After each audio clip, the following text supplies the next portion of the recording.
G'day everybody and welcome to this week's episode on the Scale Ups podcast. Your guest this week is Kevin Cope from Acumen Learning in the States. Kevin is an exceptional entrepreneur and he has built this incredible business around teaching business acumen to companies, to founders, to their leadership teams and to their organizations. And I just think that's an incredible opportunity to learn from. He's going to share a whole bunch of nuggets with you this week. If you think about the opportunity to get your entire business thinking more strategically, not necessarily about the growth strategy, but actually about the mechanics of your business, how the financials work, how the profit and loss works, how the balance sheet and the cash flow, how all these things link, what are the growth drivers, what are the levers that can be pulled, how do they contribute to the success of the organization, not only to its purpose, but also to its margins to ensure that you've got the capacity to invest in the business and in your people in the future. I think it's a really great topic this week. You're going to learn a hell of a lot from Kevin Cope. Enjoy and get amongst it. Welcome to the Scale Ups podcast, where each week you get to hear Sean Steele, professional CEO, growth mentor, and advisory board chair, unpack the strategies that successful founders have used to achieve scale in their businesses. Stay tuned as he interviews the entrepreneurs who've made it, learns from industry experts, and follows a group of founders still striving to scale. G'day everyone and welcome to the Scale Ups podcast, where we help first-time founders learn the secrets of scaling so they can fulfill the potential of their businesses, make bigger decisions with greater confidence and maximize the impact they can create in the world. I am your host, Sean Steele, and today my guest is Kevin Cope, founder and CEO of Acumen Learning. How are you today, Kevin? Welcome aboard. Yeah, thank you, Sean. Appreciate the invite. Right, we're thrilled to have you here. You and I were introduced by the globally renowned expert on how to scale through trust in organizations, Stephen M.R. Covey, who, for those who didn't hear the episode, that was episode 28. If you want to track back. And one of the things, Kevin, you may not know is I asked Stephen, out of all the people in the world that he knows, that he thinks I should interview on this podcast, you were the person that he came up with. So either you're paying him very well on the side. He is a good friend. He is a good friend, but that was generous of him. Yeah. That's wonderful. So you guys actually worked together in Franklin Covey a little over 20 years ago, and then shortly after that you founded Acumen Learning. And for those who don't know the brand, you guys, you literally wrote the book on business acumen. So New York Times and Wall Street Journal bestseller called Seeing the Big Picture, Building Business Acumen to Build Your Credibility, Career and Company. And I've seen it referenced, Kevin, as a sort of an MBA in less than 180 pages, which I love. I don't know whether it's become a trend in the States, but probably 7 or 8 years ago, the first company in Australia to release a 12-month MBA absolutely went through the roof because lots of us had done our very long stints in MBAs, and people were really trying to get clearer and clearer about what's the minimum viable product here, what's the stuff that actually we really need to know, all the people need to know if they want to run a business. I love the fact that you've got a very practical approach to, I guess, teaching sort of business competency. Is that probably a fair way to say it? Yeah, we like to describe it as kind of business and financial acumen, if you will. There's a lot of things that go into business and business acumen. When you think of staff and strategy and skills, et cetera, but we really focus on the idea of helping people get really clear on how their company makes money, and then how do you make the right decisions around that money-making process. Yeah, makes complete sense. And you train both companies at the big end of town, so the Dells and the Ciscos and the Walmarts and so on, but you also train individuals, right? So you've got an online course option for people to train themselves through a self-paced learning experience, I assume? We do, yeah, and even that self-paced course can be interactive if a small company wants to make it that way, where they can have chat discussions, they can ask questions of a moderator or somebody at our organization, and so it's not just a self-paced where it's sort of stagnant and you're all alone, but we can even hook it up so that a team of individuals can go through it together.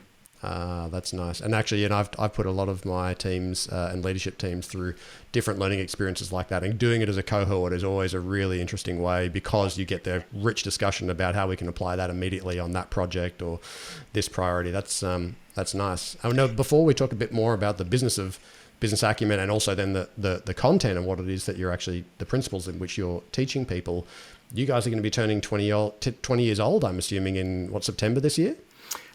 Yes, about October, but yes, 20 years this year. So it's kind of an important milestone for us. Yeah. Have you got a big party planned? We've been doing things throughout the year.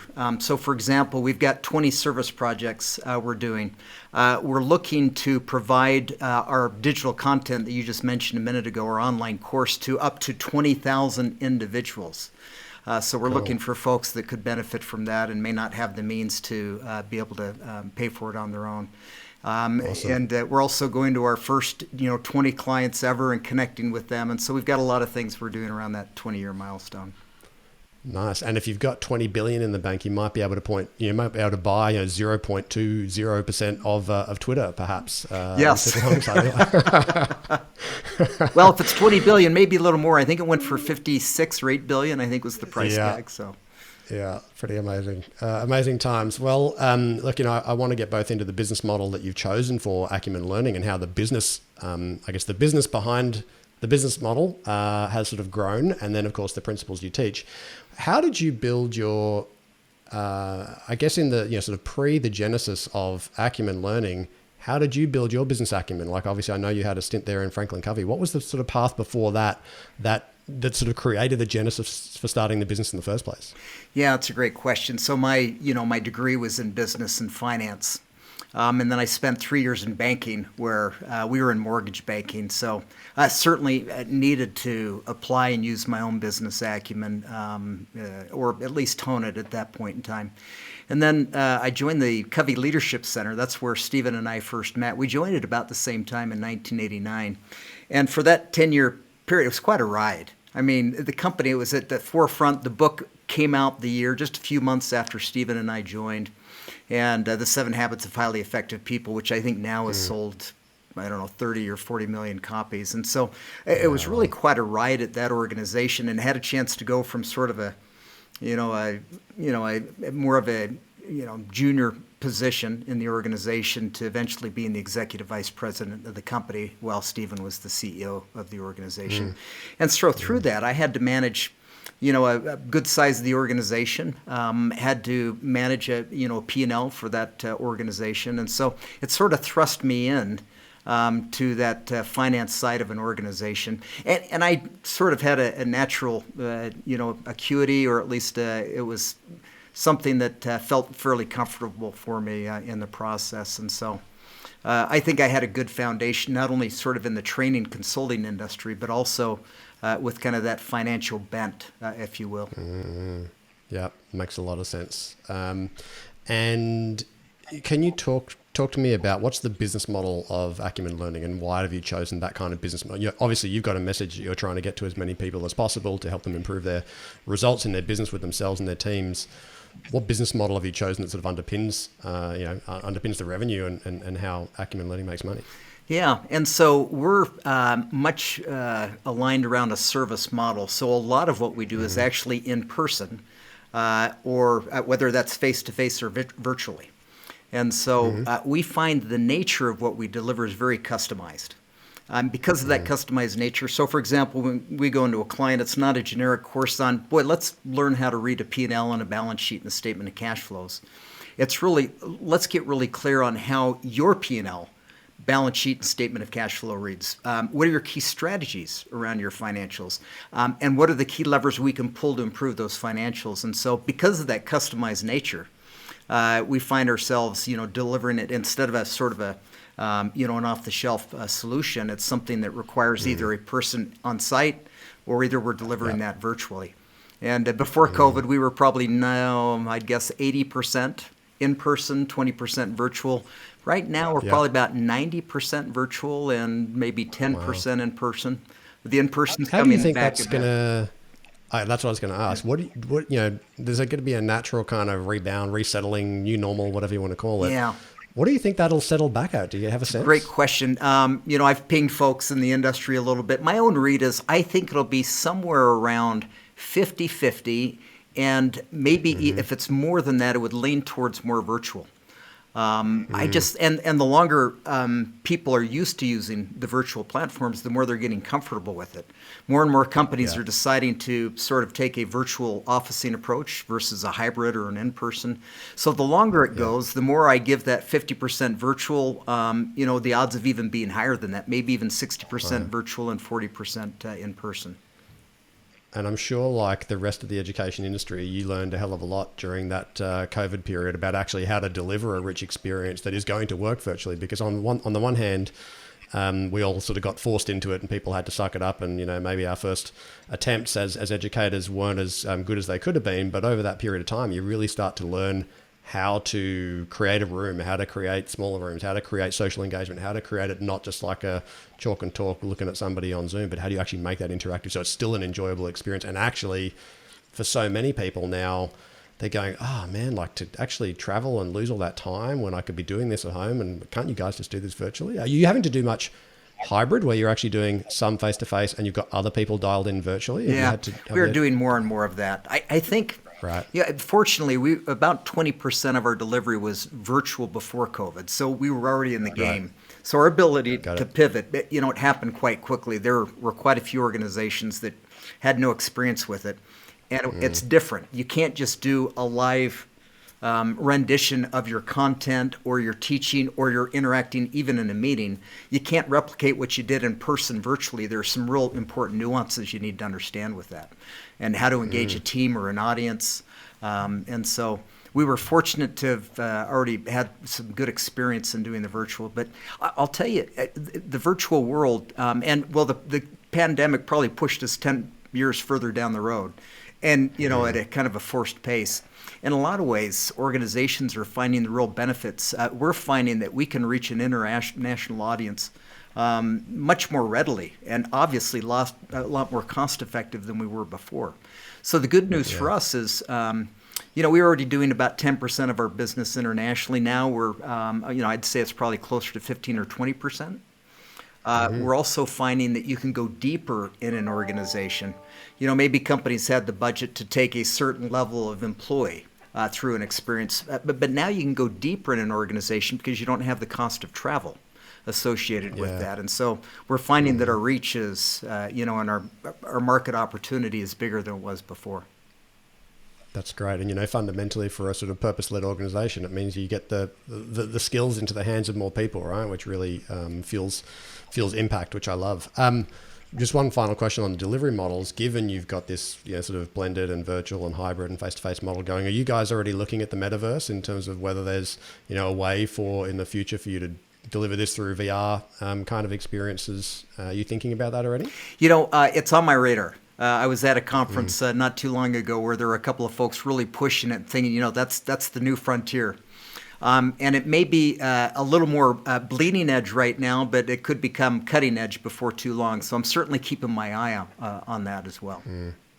Yeah, I think it'll change a lot when 5G is really ubiquitous and the cost of headsets. The cost of headsets and gear and stuff is all coming down. But to your point, it's still very much early days from what I can see. But I think in someone who has I think people who really rely on a sort of blended experience, that it's, to your point, one of the things that's always missed, or that's difficult to recreate when you're in a sort of Zoom type experience, is the conversation between people, either in between sessions or in the way they work in groups. And I think there's some opportunities coming up. And how big is the organization now, Kevin? Our organization, we've got about 30 employees and contractors. We've had a pretty good steady growth curve for 20 years. Of course, COVID knocked that back a little bit. But this year we'll be at our 2019 revenue. Nice. So we'll have kind of recovered everything that we dropped in COVID. We were fortunate to stay profitable. We teach business acumen, and so I believe it's important that we practice what we teach. And so we run an organization that really focuses on the numbers as well. And it's important because, you mentioned a minute ago, a purpose-driven organization. I admire companies that get both mission, or purpose orientation, as well as running a strong organization. And so a good business and also a good company. And I think both are important. If you've got a company that's, profitable, the numbers are solid, but there's no real purpose or mission orientation, it's not very, engaging. And if you've got a business that has a great mission, but, no ability to make a profit, that's not going to be sustainable. And so I really admire companies, and they try to model our organization after the idea of a strong mission and a strong margin. Or strong people and strong purpose, and really finding that unique combination of the two. And a few companies out there, big companies, do that well, but it's amazing how there aren't that many that really rise to the level of getting both really done well. And I think it's become more important than ever because, attracting top talent in the absence of mission these days is no easy task because people want to do meaningful work and want to feel like they're contributing to something. But to your point, I love that language actually around strong mission and strong margin. That's really nice. So I'm keen to talk about the content that you teach and the principles and some of the practical takeaways for our audience that they can learn. But I guess just in terms of the Acumen Learning journey, what do you think have been one or two of the key decisions, mindsets, investments, or sort of success ingredients that you feel have been a big contributor to your growth and your ability to continue to grow sort of 20 years on? Yeah, as I think of probably the 2 or 3 milestones that would be in place for our last 20 years. One is it definitely is getting the right people on board. One of the best hires is my current business partner. And I'll throw this out. Admittedly, it's my brother-in-law, and I know that goes, counter to all business principles. But this is a person that I trust implicitly. It's an individual that is very like-minded, but also very complementary to my skills. He's strong in areas that I'm not, et cetera. Now, I've also had other, hires that didn't go so well, family relations that didn't go as well. And so, I recognize there's a big risk there. But the point being, I'm getting the right people on board. And so I can point to several of our key hires that have been very instrumental in our growth strategy. I was reading, I'm trying to remember who it was, but even if you've got somebody with all the smarts in the world, but somebody you don't trust or they don't have, kind of the right cultural fit, it just doesn't make sense to go that direction. So hiring good people, smart people who also fit well in the culture has been. What was one of the biggest, there's always, when you're growing, because you're at, sort of 30 people now, there's a point in there where you're going, well, I might see a great person that I think is going to be a really key hire, and I think they're going to bring some incredible skills, but they're super expensive, and I don't know if I can afford that person yet. Do I sort of take the punt and go for the bigger player because I think they can take us to the next level? But it's a sort of scary moment. Who was the sort of what role was the first key hire that you had to double down on, and what impact did they have? Yeah, and it would be probably getting somebody to fill that COO role in the organization. In my role, I focus now more as CEO of the company, founder of the company. I focus more of my time on culture, the financials, and then our strategy, kind of mid to long-term strategy. And so I really needed somebody that wanted to be focused on the business of the business, who would run the day-to-day stuff. And so that one was probably one that I'd come up to the edge a little bit and then back off a little bit. But that was an important move for us to make as an organization, to get somebody in there full-time who'd pay attention to the day-to-day details. Nice. And so I sort of cut you off there. What was you were thinking with some other key inflection points? Yeah, another one was really codifying our content in the form of a book. And the book was important because it gives you credibility. It also, I self-published, and that was a very well thought out strategy because I knew I wanted to use it like a brochure. So we wrote a book, and fortunately, as you mentioned, a #1 Wall Street Journal and New York Times bestseller. So we actually send the book out. I can get it printed for a couple bucks each. If I were working with a publisher, that would be a very different story. But because I self-published, I used a hybrid publisher, so I got help in the process. But I own the rights to the book, and so that allows us to use the book as a brochure.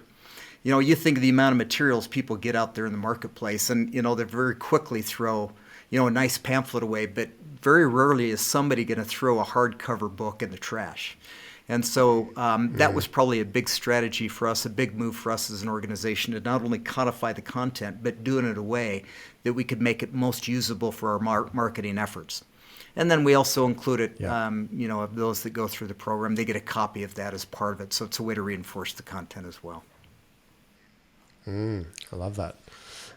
And in that, so can you give me an example of, because I know there's plenty of business owners out there, some of course who question whether they've got enough experience or do they know enough to write a book, which is also always a scary moment. And it's a bit of a labor of love putting it together for the first time.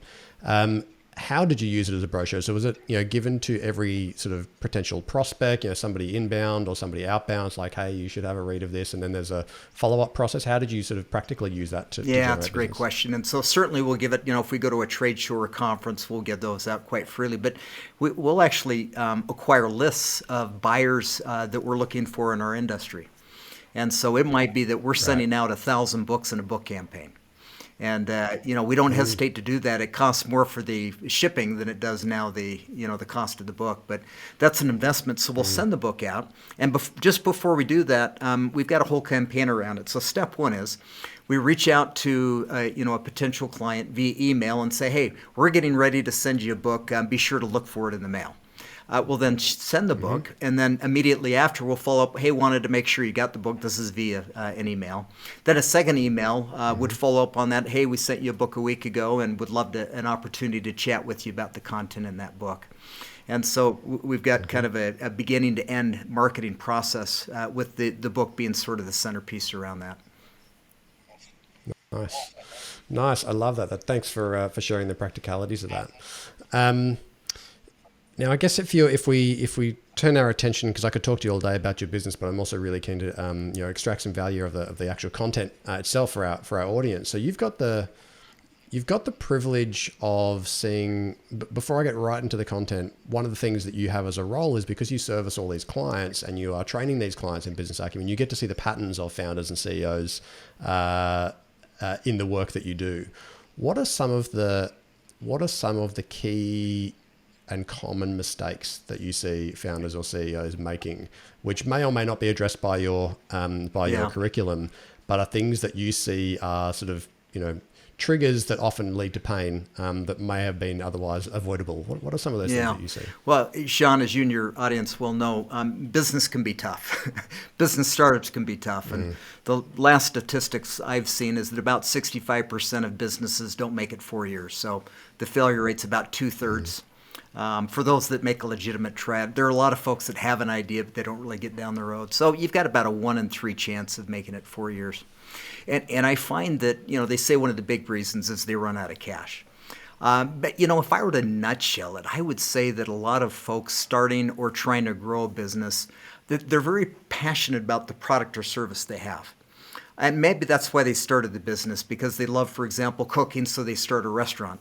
Or they love the idea of writing, and so they start a writing workshop. And what they don't realize that more of business is not about the product and service. That's critical, that's important, but it's also how do you run and scale an organization. And so while they're passionate about what they do, they don't have as much of an understanding of the business and how a company makes money and the right decisions to make.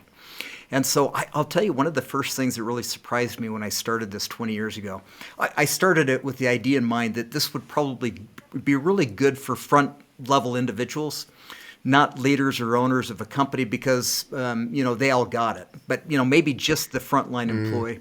And what I quickly found out is you can go very senior in big organizations, and you can even go to the executives and owners of companies, and their understanding of the business and business acumen is really lacking. And that continues to be validated with me. People are really brilliant in their function, whether it be sales or operations or HR or marketing. People really know their functional expertise, experts, but when it comes to understanding the overall business, seeing the big picture, that's where the gap is a lot bigger than I would have ever imagined. And so that's one of the real surprises. And fortunately for us, that's a gap that we try and address in our business.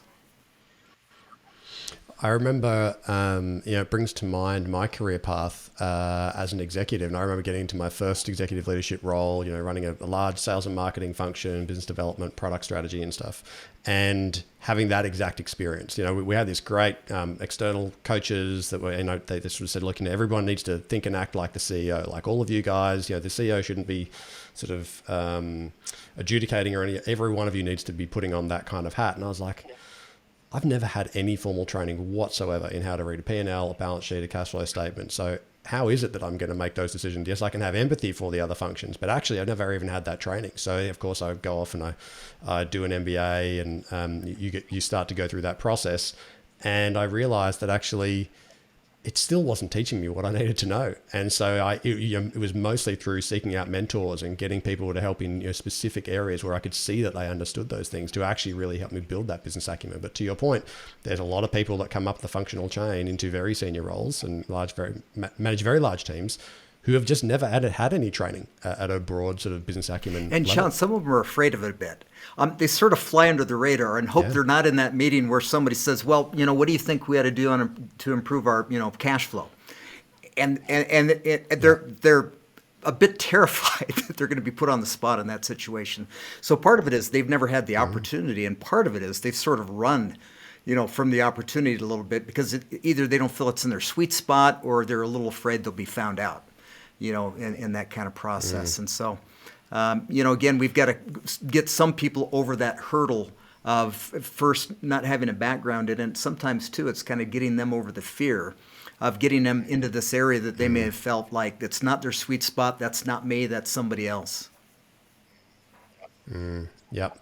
And so what kind of skills, when you talk about business acumen, what kinds of things are you teaching in that program? What are the core elements? Yeah, if I were to think about the 4 or 5 takeaways that we want people to really come away with, one is we teach them a business model. We teach them about 5 business drivers. And, quickly, if you'll picture a diamond, the top of that diamond is cash. Then down the right point is profit. The bottom is assets. The left point on that diamond is growth. And then right in the middle is people. And so, first of all, we want them to, and by the way, the first 3 drivers, cash, profit, and assets, simply reflect the 3 financial statements.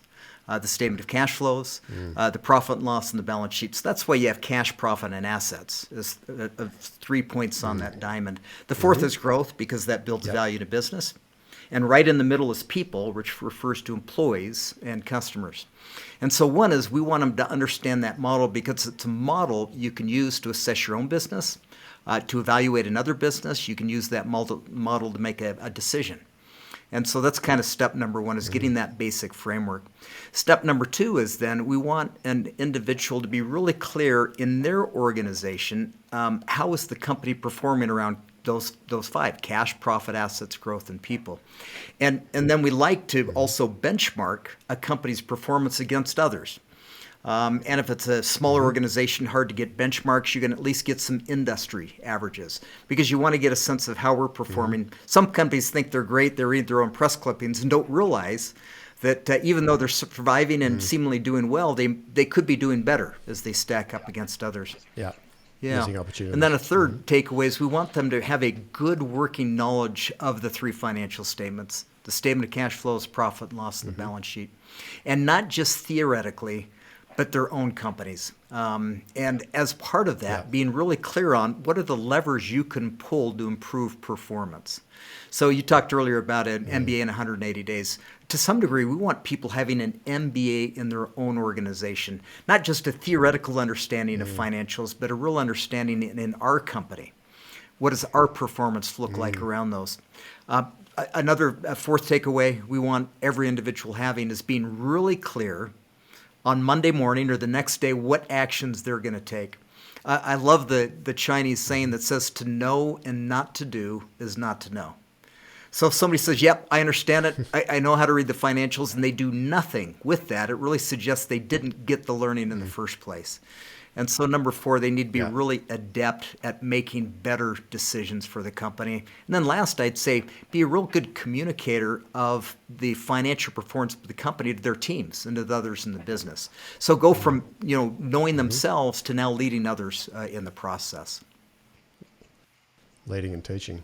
And so when you are helping companies look at the levers they can pull, are you looking at all 5 of this? Are you working with them on here's how you can improve performance with people, here's how you can satisfy customers better, here's how you can drive growth more? So therefore you're probably in sales and marketing discussions as well as service discussions. Like, are you looking at all of those, or are the drivers, obviously they impact those 3 financial mechanisms, your P&L, balance sheet, and cash flow. But do you cover all of those? Yeah, where we spend the elements? most time is on the first 4, the cash, profit, assets, and growth. Now, people in the middle, we spend a fair amount of time on that, but we also recognize that a lot of organizations are already focused on developing the leadership skills, the time management of their employees. They're also helping them better understand their customers. and what their customers are looking for. So Yep. we touch on that one, that fifth driver in the middle. By the way, it's the most important. Yep. Employees meeting the needs of customers, because that drives cash, profit, assets, and growth.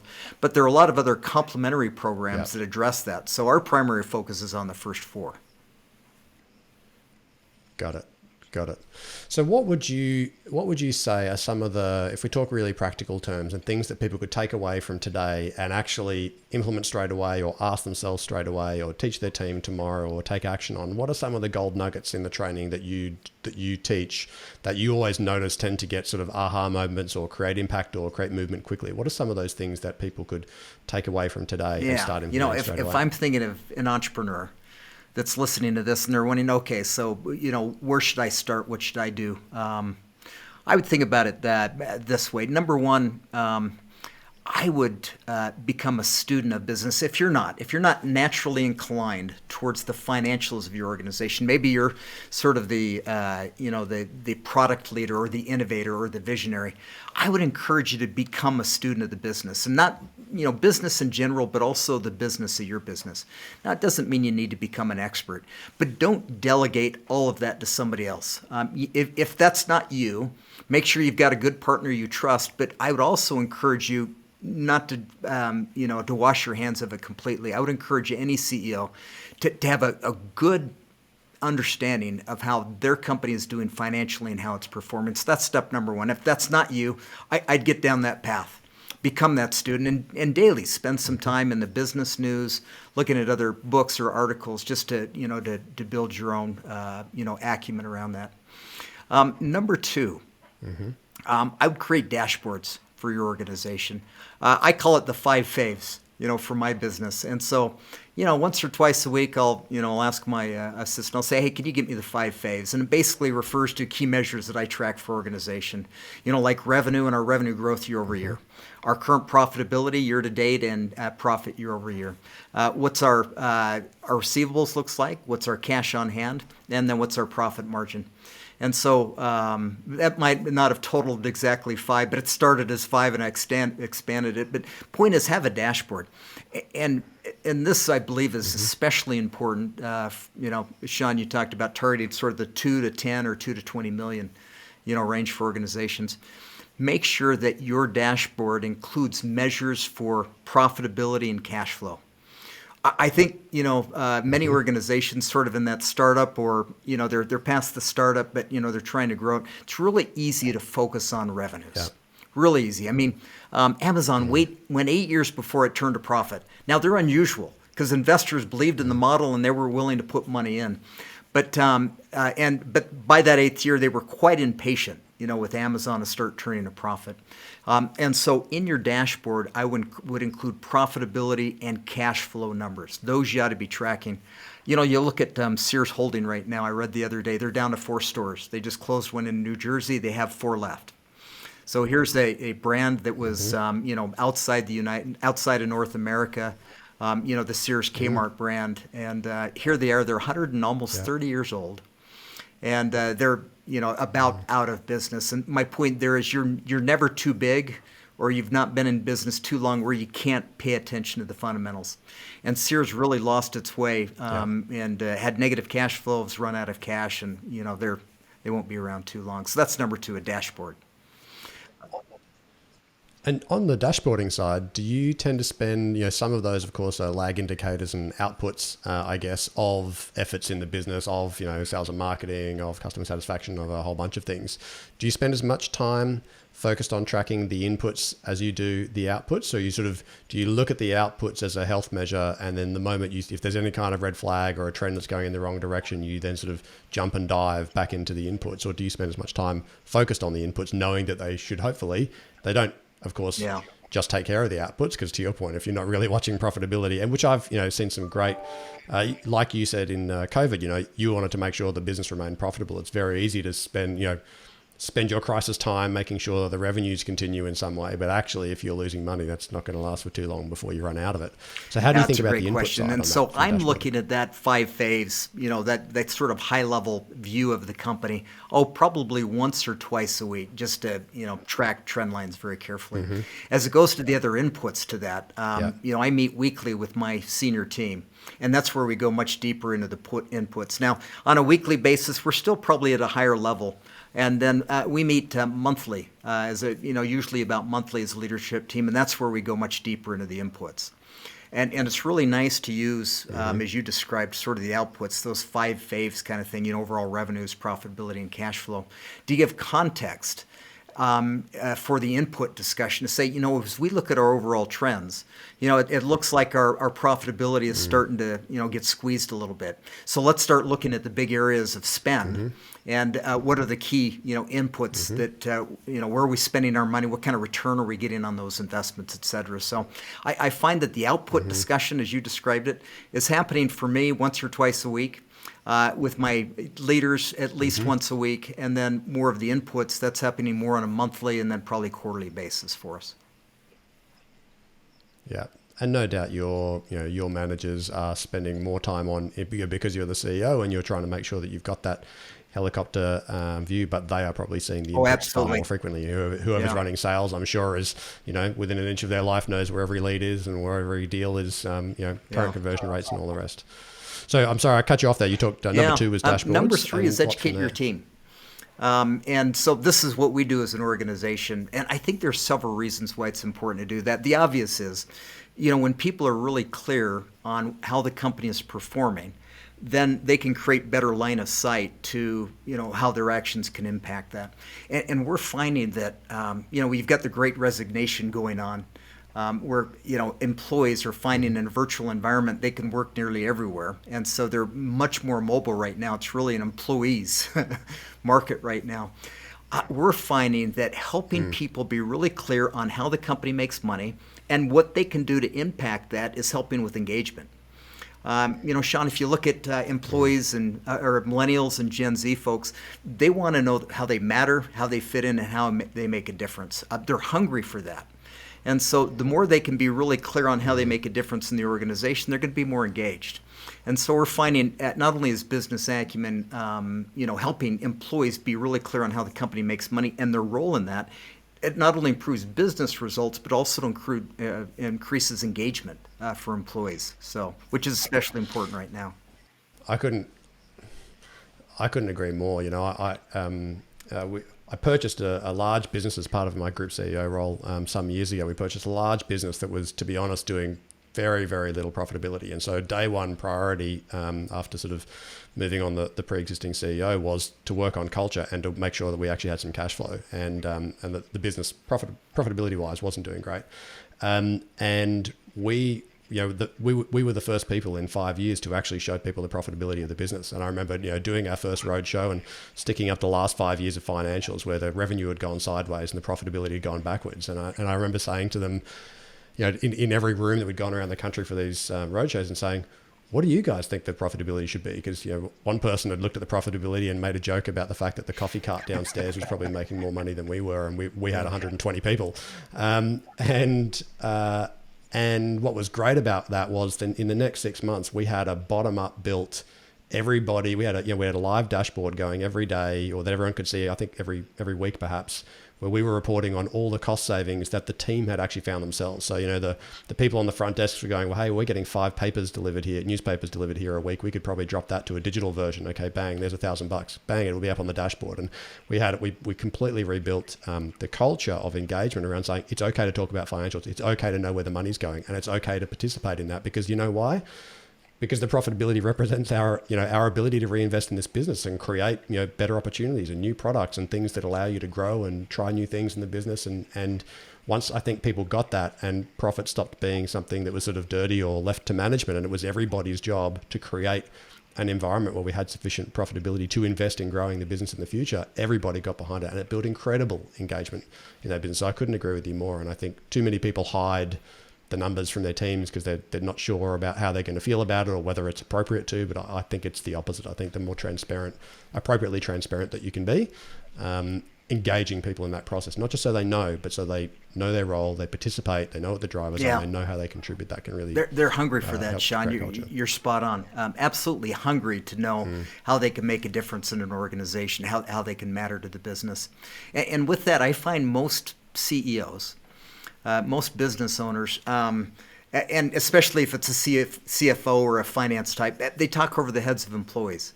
And so, again, don't overestimate what your employees know. You really need to start sometimes with the basics and start with just a few concepts at a time. So if you're meeting with your team, monthly or quarterly, start with some of the basic principles and don't overwhelm them with a lot of data, but start with some basic principles. Talk about what they mean, why they're important, how they're measured in the company, how the company's performing, and then finally, what can employees do to help improve those measures? So that goes a long way. You also said something, Sean, that got my attention. You talked about that profit's not a bad word.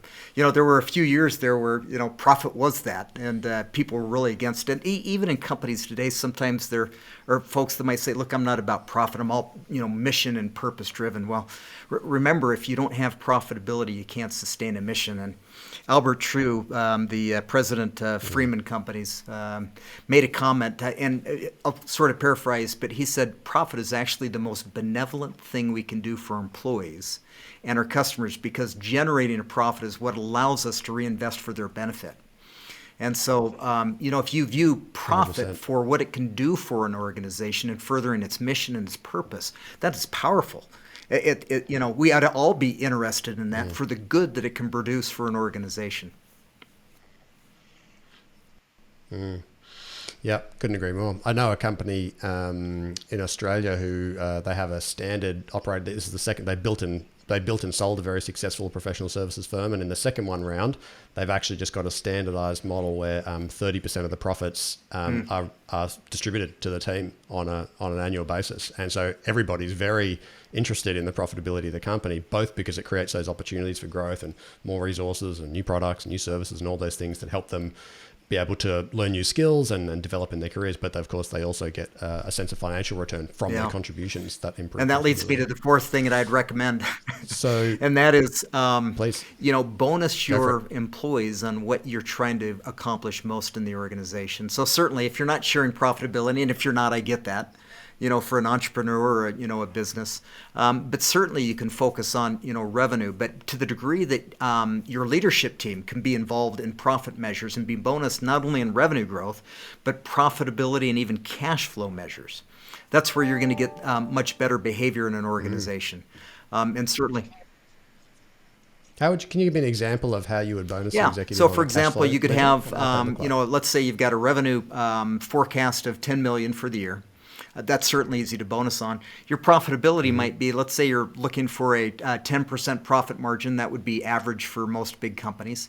So, you'd bonus them if you hit $1 million in profitability. And then most companies are actually looking to, improve cash flow a little better than that. So if you got $1 million in profit, it may be that you're looking for $1.2 million in cash flow. And so you could bonus your key leaders on hitting a cash flow number for the year.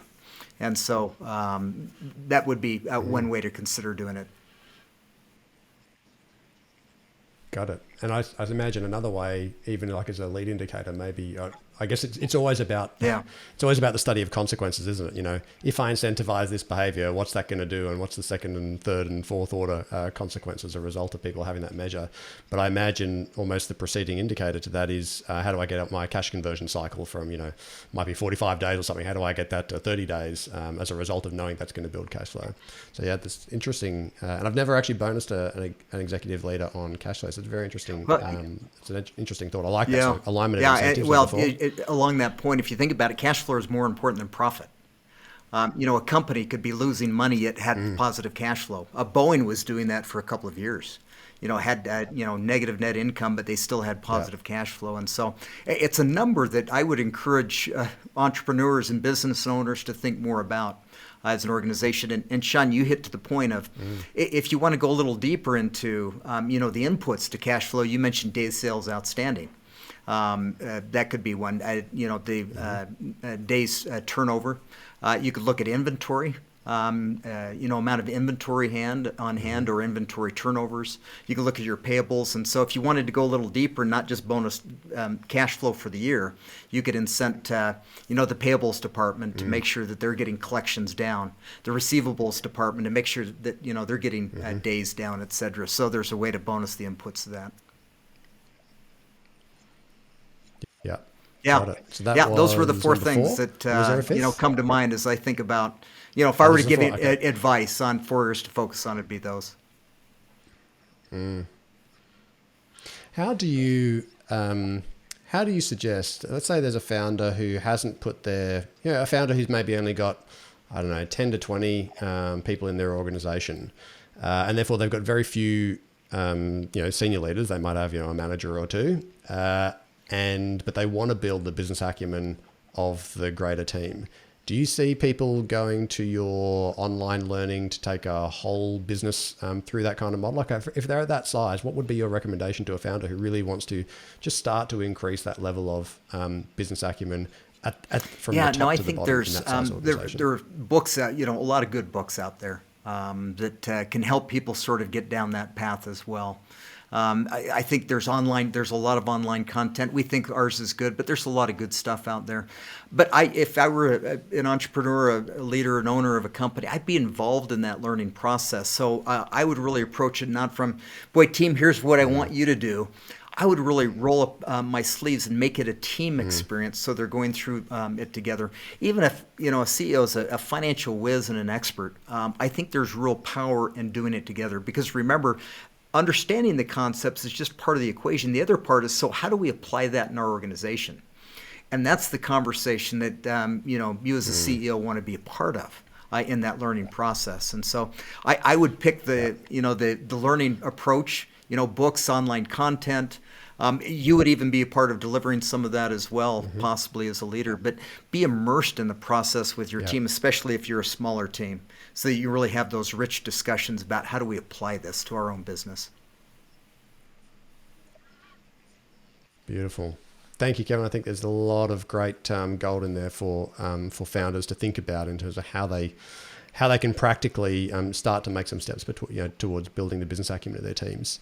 If we take a step back and put ourselves back in the seat of you as the CEO of Acumen Learning, what are you hoping the business looks like in sort of 3 years? We've got a growth goal, certainly revenue-wise. Growth is important for a business. Again, this is very much in your wheelhouse, Sean, but in addition to forcing a company or encouraging a company to be innovative, to be credible, to be relevant, it's also the right thing to do for employees. They want to be a part of an organization that's growing and thriving. And so I'm really motivated by that. I mentioned earlier, my desire to have a real focus on a good company. That's a well-run, financially viable company, as well as a good organization where people really find they're engaged and get their most out of it. And so my future is continuing to focus on both of those. And as I turned 60 in January, so I'm closer to the end of my career than I am the beginning of my career. And I find myself thinking a lot as a business owner about the kind of legacy I want to leave for my employees. And so my financial goals are important, but equally, we call it 1A and 1B. 1A is culture, 1B is the business itself. And so I find myself equally really wound up about doing both of those well. I also talk about sort of our motto is we're going to grow as long as it's fun and profitable. If we're growing just for growth's sake and it's not fun, so why do it? And if it's not profitable, it doesn't make sense. And so I really look for opportunities, and we definitely want to grow, but it also needs to be fun and profitable for the organization. I love the context of fun because usually people are having fun when they're doing something that they're great at, working with a customer that's ideal for them because the right kind of customer, the customer's getting value, you're delivering a great service, you're playing to your strengths, and usually most things are working. So fun's a really nice way to think about that. I love that. Well, we're almost out of time, Kevin. I'd really like to acknowledge the way that you have built this organization. I don't think I've actually seen.